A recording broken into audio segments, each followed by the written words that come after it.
right, this might look like an amateur video with me pushing the start button and then run around to come sit in front of the camera like this, but this is a dead-ass serious review video. Now, I got to make up time for the class that was missed on Monday, and what I wanted to do was to deal with Roman numeral number 3 from the chapter 14 outline, which basically deals with how the court works.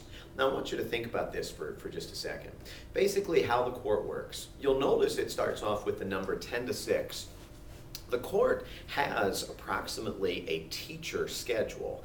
And what I mean by that is that the court typically opens in October. So a little bit after fall semester begins, the Supreme Court will start hearing oral arguments. The Supreme Court will start hearing cases and basically handling their administrative duties. And the court will basically run until about the end of June or early July. So in other words, they are going to be wrapping up right about the time that summer school ends. And when you think about it, I mean, if you've got July, August, and September off, in other words, the summer months, it's not quite a teacher schedule, but approximately you're working about 9 months out of the year, and you figure you're getting a few $100,000 to do it. This is a really, really nice opportunity as a Supreme Court justice. Now understand, they basically alternate between sitting in court and in fact actually being in recess. Now when they're sitting in court, these 2 weeks, effectively what they're going to be doing is they're going to be hearing cases, and then they're also actually going to be meeting and conferencing about these cases, maybe taking some votes, beginning to assign opinions and things of this sort. When the court is actually in recess, it doesn't mean that they have 2 weeks off, but rather recess means that they're actually going to be more private, more in chambers. They're going to actually be writing opinions, whether they be the majority opinion or maybe the dissenting opinion, doing research, these kinds of things to prepare.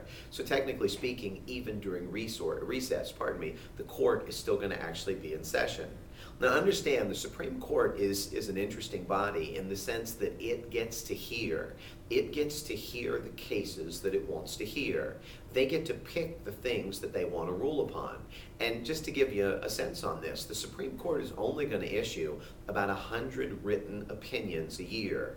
There may very well be a phrase out there that says that, you know, I'll have my day in court, I'll sue and appeal and take you all the way to the Supreme Court if I have to. Well, that may be a phrase, and there may be something in the textbooks about that. But in reality, the fact of the matter is that the Supreme Court is going to be very, very selective with the cases that they hear. I'll give you a good example of this. You know, they're not typically going to hear cases that deal with abortion. I mean, abortion's been law that's been established now for a pretty good while. What they will do is they'll hear cases in areas of law that are unique, that they haven't fully been explained yet. So kind of keep that thought in mind. If a case really hasn't been heard before, then that's a pretty good example of a case that the Supreme Court might hear. The other piece on this is that if there are conflicting rulings by lower courts, let's say that there is an issue that is progressing up through the courts, and let's say in fact that in California the courts rule a certain way. Let's say courts in North Carolina rule in the opposite direction. And let's say that courts in Missouri or Ohio or Minnesota, for example, would be somewhere in between these two extremes. In other words, the courts in the country are not giving you a standard interpretation of what the law is. The Supreme Court will oftentimes grant a writ of certiorari, and in fact they will try and solidify, to stabilize, to unify, to basically make these different decisions consistent so that the law is going to mean the same thing regardless of where in the country you are. So you need a case that's unique, it hasn't really been heard before, or you need a case that's got conflicting decisions for the Supreme Court typically to get involved. Now the Supreme Court will issue the cases. They will make decisions as far as the cases that they're going to actually issue the appeals for, or hear the appeals for, I should say, in conference. And effectively on Friday afternoons, the Chief Justice will put together a list of, I don't know, maybe 40 or 50 cases, and the justices will basically sit down and discuss these after they've done with their discussing of cases. And they will discuss to figure out, hey, this is something that maybe we want to actually hear an appeal for, or maybe, you know what, no, it isn't. And the factor that they use is the rule of 4.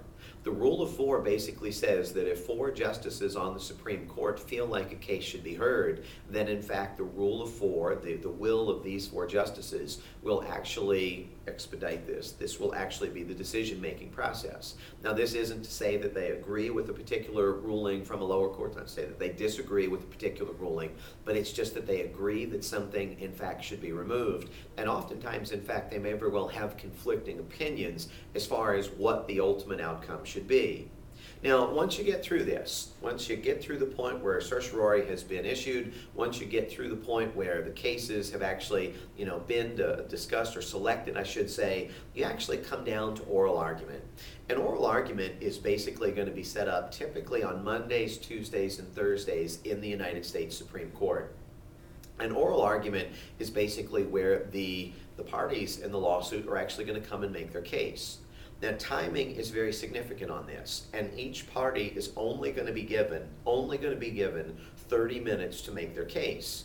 Now, this is not necessarily a short amount of time, but understand you can be peppered with questions by the Supreme Court justices within those 30 minutes. So not only are you, as an attorney, arguing before the Supreme Court, not only are you, number one, going to be trying to make your argument, but number two, you're going to have to answer the questions of the justices. And number three, you're going to have to spin the answers of these questions from the justices back into making the points of your case. So this can actually get very tricky.